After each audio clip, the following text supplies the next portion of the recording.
Now to the election subversion case against Donald Trump and a late-breaking development. Special Prosecutor Nathan Wade, who was leading the case against Trump, has resigned. Earlier, a judge ruled that District Attorney Fani Willis could prosecute the case if Wade was removed. The judge found the appearance of impropriety brought about by the previously undisclosed romantic relationship between the two should result in one of them leaving the case. The judge admonished Willis for dating Wade, whom she had hired as a special prosecutor on the case, calling it a tremendous lapse of judgment. And here to talk to us more about the case is Michael Kreis, Assistant Professor of Law at Georgia State University. Sir, good to be with you today.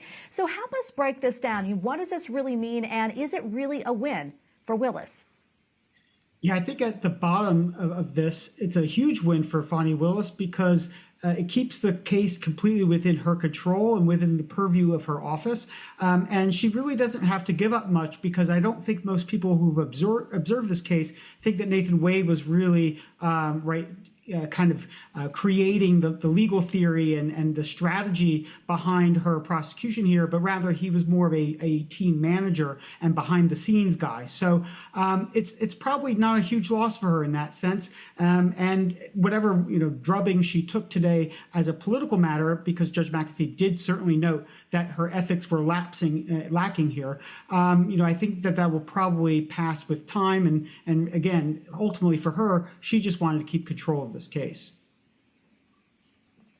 Yeah, and as you mentioned, he did use this phrase, a tremendous lapse of judgment and appearance of impropriety, that is. What do you make of that?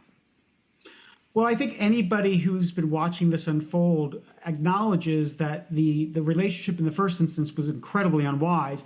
It would have been unwise in any situation, but especially in a case that is so important, so salient, and so controversial like this one, you would want to make sure as the head of the district attorney's office that you do everything by the book and that you are beyond reproach, even if you're not doing something that actually prejudices defendants in any way. And so I think that was one thing that Judge McAfee pointed out. But the other thing that he pointed out was that the DA's response to this in many respects was not wise either.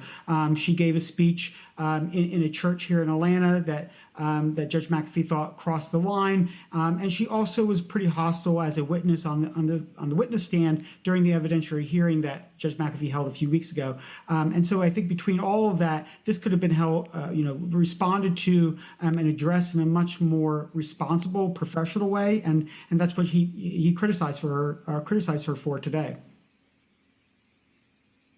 Yeah, and do you think the publicity surrounding this case, the relationship, all of that, do you think that will have an actual impact on the actual case here?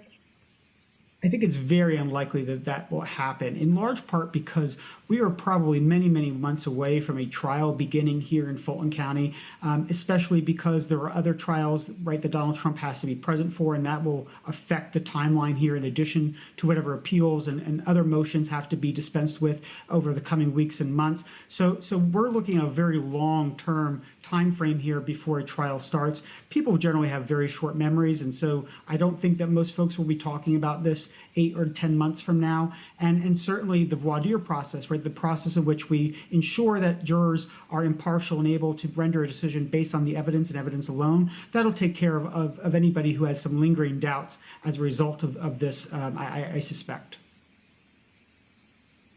Yeah, any final thoughts on this before we let you go? I just think that we're in a very long haul here in Fulton County, and so anybody who thinks we're going to go to trial, should kind of hold on and wait and see what happens. It'll be a much longer road than not here. Well, Michael Kreis, sir, thank you so much for weighing in. We appreciate your time. Thank you.